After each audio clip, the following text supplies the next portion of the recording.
मामी ने कहा, मुझे अंधेरे से बहुत डर लगता है। इस वजह से मामी हमेशा मुझे अपने कमरे में बुलाती रहती। एक दिन जब मामी और मैं घर में अकेले थे, अचानक जोरदार बारिश शुरू हो गई। मामी ने मुझे फिर से अपने कमरे में बुलाया। जब मैं उसके कमरे में गया तो मामी का वो रूप देखकर मेरा मुंह खुला का खुला रह गया। मामी ने बहुत छोटे कपड़े पहने थे, जिसमें वो बहुत ही खूबसूरत लग रही थी।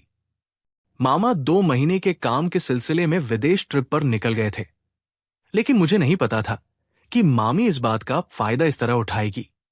जैसे ही मामा घर से बाहर गए, मामी का मेरे प्रति देखने का नजरिया ही बदल गया। एक दिन मामी ने अंधेरे का बहाना बनाकर मुझे अपने कमरे में बुलाया। मैं और मामी साथ में सो रहे थे कि आधी रात को मुझे कुछ अजीब सा महसूस हुआ। मेरा नाम संजय है और मेरी उम्र 20 साल है। 12वीं के पेपर देने के बाद मेरी छुट्टियां शुरू हो गई थी, इसलिए मां पापा से इजाजत लेकर मैं अपने मामा के घर छुट्टियां बिताने जाना चाहता था। मामा की शादी को सिर्फ 15 दिन ही हुए थे, इसलिए मेरे माँ पापा मुझे उनके घर जाने से मना कर रहे थे, पर काफी साल हो गए थे मुझे मामा के घर गए हुए, और उनकी शादी में भी मैं नहीं जा सका था क्योंकि उस समय मेरी 12वीं की परीक्षा चल रही थी। इस बार मामा से मिलने की मुझे बहुत उत्सुकता थी और साथ ही मैं अपनी नई मामी से भी मिलना चाहता था। मेरे पापा का कहना था कि हम बाद में कभी मिल लेंगे, लेकिन मुझे छुट्टियां बितानी थी और उस शहर में जाना था जहां मामा रहते हैं। इस वजह से मैंने जिद करके पापा को मामा के घर छोड़ने के लिए मना लिया। कभी कभी सोचता हूं कि शायद अच्छा होता अगर मैं उस समय मामा के घर ना गया होता, क्योंकि इतनी कम उम्र में मामी मुझे ऐसा अनुभव देने वाली थी जो मेरे जीवन को बदल कर रख देगा। उस दिन रविवार था। मेरे पापा ने मुझे मामा के घर छोड़ा, लेकिन जैसे ही हम वहां पहुंचे तो घर के बाहर ताला लगा हुआ देखा। हमें लगा मामा और मामी कहीं बाहर घूमने गए हैं। पापा ने मामा को फोन किया तो पता चला कि वे दोनों शॉपिंग करने बाहर गए हैं और उन्हें घर आने में देर होगी। इस वजह से हम दोनों मामा का इंतजार करते हुए उनके घर के बाहर खड़े रहे। करीब 2 घंटे बाद मामा और मामी घर आए। पापा उनसे बाहर सड़क पर ही मिले और फिर घर वापस जाने लगे। मामी ने अपने चेहरे पर स्कार्फ बांध रखा था और मामा की बाइक पर उससे चिपक कर बैठी थी। घर के अंदर आते ही मामी ने अपने चेहरे से स्कार्फ हटाया तो मेरी नजर मामी पर गई। मामी किसी फिल्म की हीरोइन जैसी लग रही थी। मामी बहुत खूबसूरत थी, जबकि मामा दिखने में बहुत खास नहीं थे। मेरी नजर मामी पर थी, तभी मामा ने मुझे पुकारा, अरे भांजे साहब, कहाँ देख रहे हो? मैं तुम्हें कब से आवाज दे रहा हूं। ये सुनते ही मुझे झिझक हुई। मैंने मामा से कहा कि मैं ठीक हूं और उन्हें जोर से गले लगा लिया। इतने सालों बाद मुझे देखकर मामा भी बहुत खुश हुए। मामी भी मेरे पास आई और मुझे प्यार से गले लगाया। ऐसा बिल्कुल नहीं लग रहा था कि मैं उन्हें पहली बार मिला हूं। मामा के घर गए मुझे 2 दिन हो चुके थे। मामी मेरी अच्छी देखभाल कर रही थी और मेरे लिए हर जरूरत का ध्यान रख रही थी। मामा और मामी के व्यवहार से मुझे ऐसा लगा कि मैं अपनी पूरी छुट्टियों यहां बिताने वाला हूं। लेकिन मुझे जरा भी अंदाजा नहीं था कि मेरा ये निर्णय आगे चलकर कुछ ऐसा मोड़ लेने वाला है जो मेरी जिंदगी को बदल कर रख देगा। तीसरे दिन सुबह जब मैं सोकर उठा तो 8 बज चुके थे। मैं अपने कमरे से बाहर आया तो देखा कि मामा अपना बैग पैक कर रहे थे। उन्हें बैग पैक करते देख मैंने पूछा, मामा, आप इतनी सुबह में बैग पैक करके कहाँ जा रहे हो? तब मामा ने कहा कि उन्हें एजेंट काम से 2 महीने के लिए विदेश जाना पड़ रहा है। उस पर मैंने मामा से कहा, क्या बात है मामा, मुझे यहां आए हुए तो सिर्फ 2 दिन हुए हैं और आप इतनी जल्दी कहाँ जा रहे हो? मुझे कुछ नहीं पता, मैं आपको अभी कहीं नहीं जाने दूंगा। इस पर मामा ने कहा, यह मेरे लिए एक बहुत बड़ा मौका है और अगर मैं इसे खो देता हूं तो मुझसे बड़ा मूर्ख कोई नहीं होगा, क्योंकि इस प्रोजेक्ट के काम का अनुभव मुझे आगे एक अच्छी पोस्ट दिला सकता है। मामा के काम की गंभीरता को देखते हुए मैंने आगे कुछ नहीं कहा। मैंने मामा से कहा, ठीक है, आज शाम को मैं पापा को बुला लेता हूं। और मैं भी अपने घर चला जाता हूं, क्योंकि अगर तुम यहां नहीं होगे तो मैं यहां रुककर भी क्या करूंगा। तब मामा ने कहा, संजय, अब मैं यहां नहीं रहूंगा और तुम्हारी मामी का ख्याल रखना तुम्हारी जिम्मेदारी है। जब तक मैं लौट कर नहीं आता, तुम्हें मामी का ख्याल रखना है। उसे क्या चाहिए, क्या नहीं, इसका ध्यान रखना। और हां, एक बात ध्यान में रखना, तुम्हारी मामी को अंधेरे से बहुत डर लगता है, इसलिए खास करके उसे किसी भी तरह की मदद की जरूरत हो तो तुम बेझिझक उसकी मदद करना, चाहे वो कुछ भी हो। मुझे उस समय कुछ भी शब्द का मतलब पूरी तरह समझ नहीं आया था, लेकिन आगे चलकर मामी ने इस शब्द का जो मतलब मुझे समझाया वो मैंने कभी सोचा भी नहीं था। उस दिन मुझे मामी के अंधेरे के डर के बारे में पता चला था। मुझे इस बात पर थोड़ा आश्चर्य भी हुआ कि शादीशुदा होने के बाद भी किसी को अंधेरे से इतना डर कैसे लग सकता है। मैंने मामा से कहा ठीक है, फिर मामा को उनके कपड़े समेटने में मदद की और उन्हें एयरपोर्ट के लिए गाड़ी तक पहुंचाने गए। उन्हें अलविदा कहकर मैं और मामी वापस घर आए।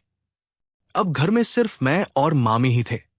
मुझे मामा के साथ बहुत मजा करना था, उनके साथ पूरे शहर में घूमना था।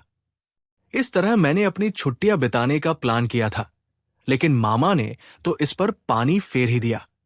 ये मेरा सोचना जितना सही था उतना ही गलत भी, क्योंकि मामा के साथ जिन अनुभवों का मुझे इंतजार था उनसे भी अधिक खास अनुभव मामी के साथ होने वाले थे।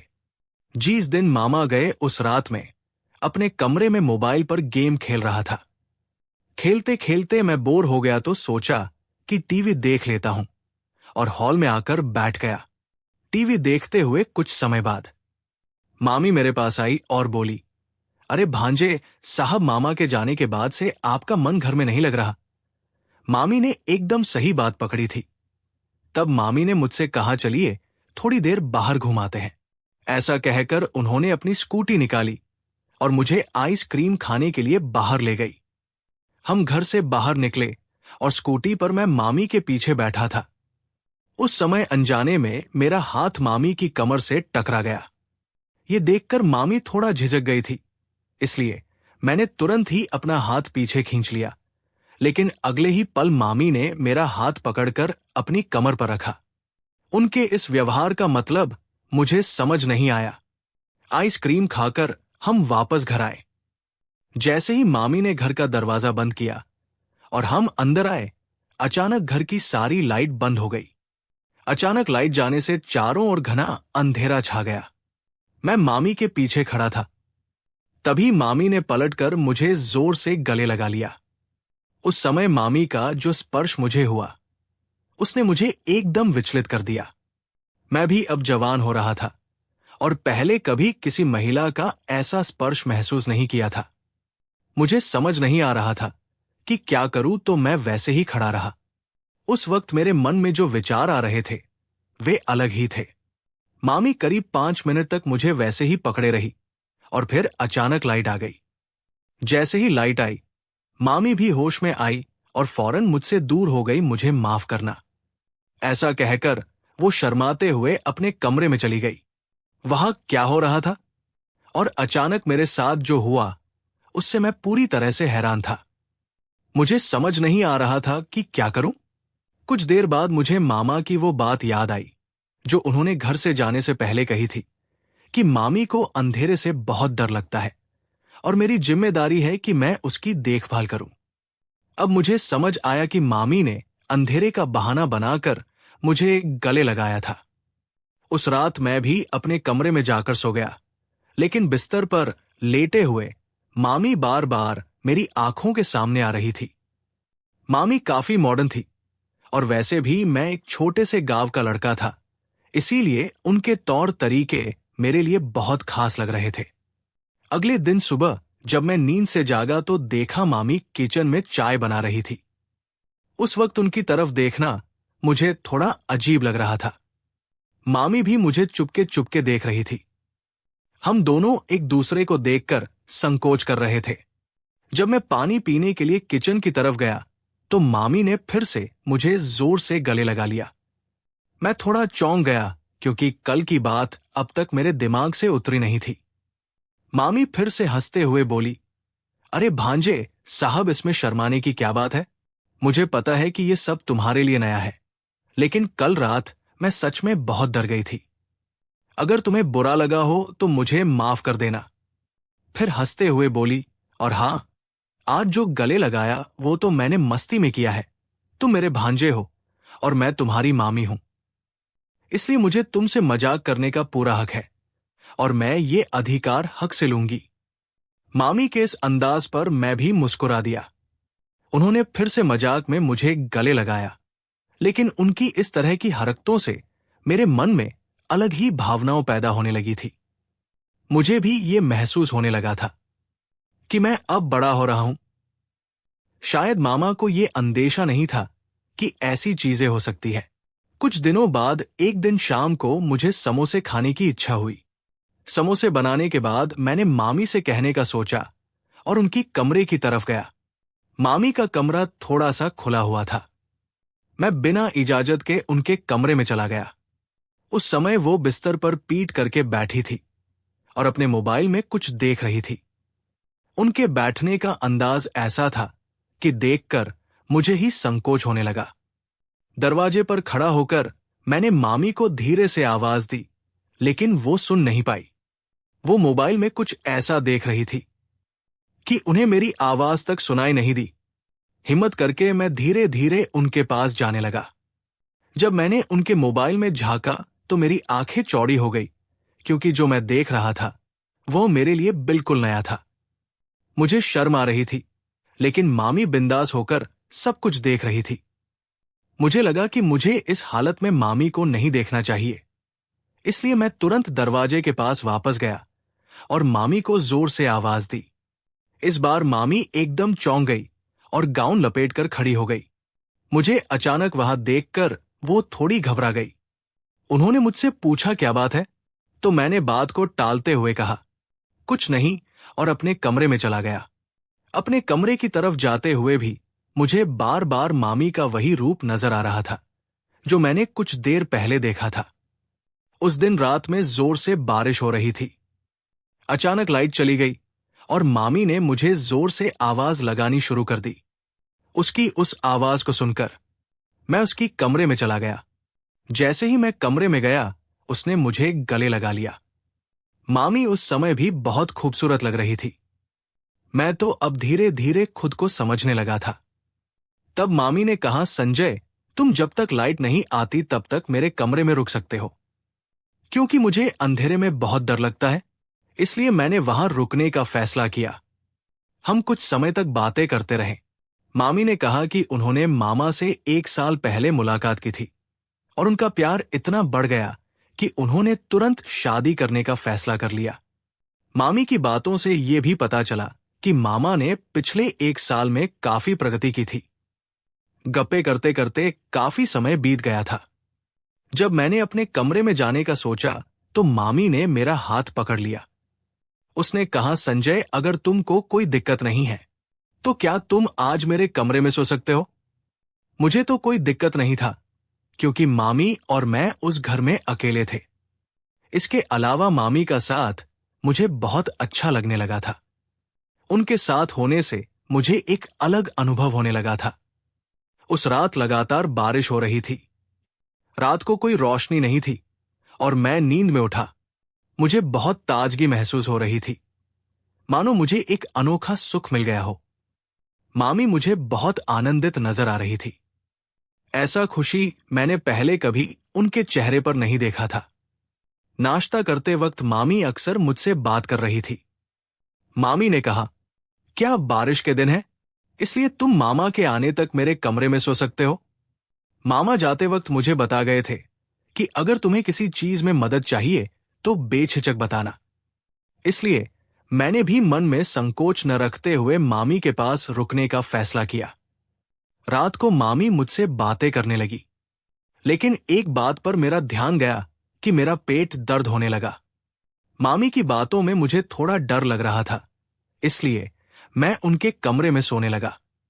हालांकि मामी इसका फायदा उठाने में लगी थी, ये मुझे समझ नहीं आ रहा था। मैं सोच रहा था कि मामी को मुझसे क्या चाहिए। रात को बातें करते करते मामी ने दूध लाने के लिए कहा।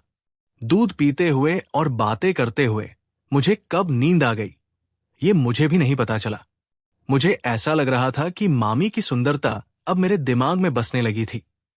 लेकिन मुझे एक अजीब बात का एहसास हुआ कि मामा के बाहर जाने के बाद उन्हें लगातार फोन आ रहे थे। अचानक मेरा पेट दर्द फिर से बढ़ने लगा, जिससे मैंने अपने पिता को कॉल किया कि मैं घर आने वाला हूं। यह सुनकर मामी मुझ पर चिढ़ने लगी।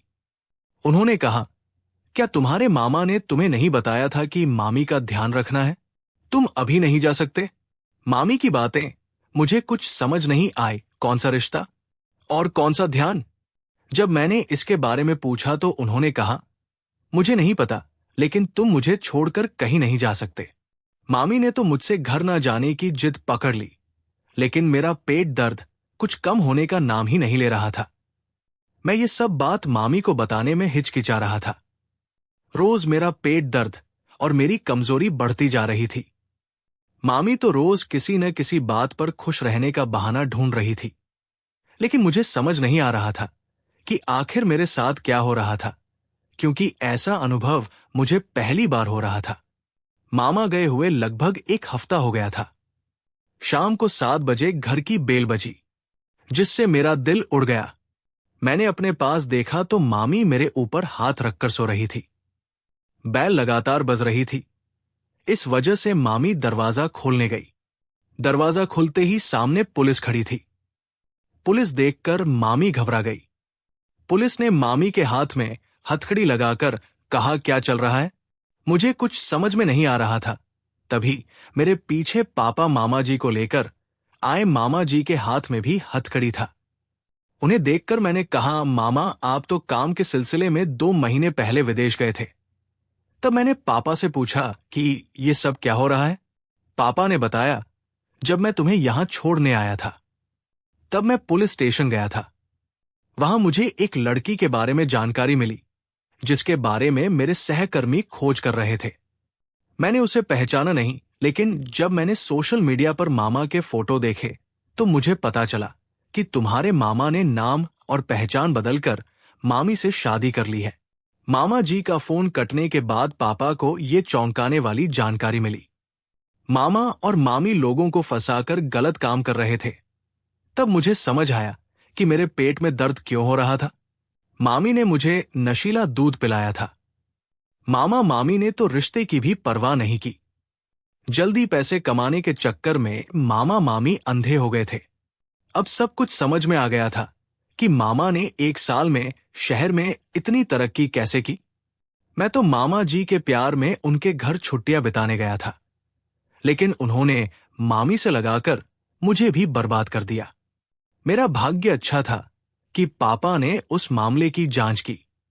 मुझे लगता है कि आजकल के युग में रिश्ते, प्रेम और आपसी भावनाओं की कोई कीमत नहीं रह गई है। सब अपने फायदे के लिए जीते हैं, इसलिए पहले जैसे रिश्ते अब नहीं रह गए हैं।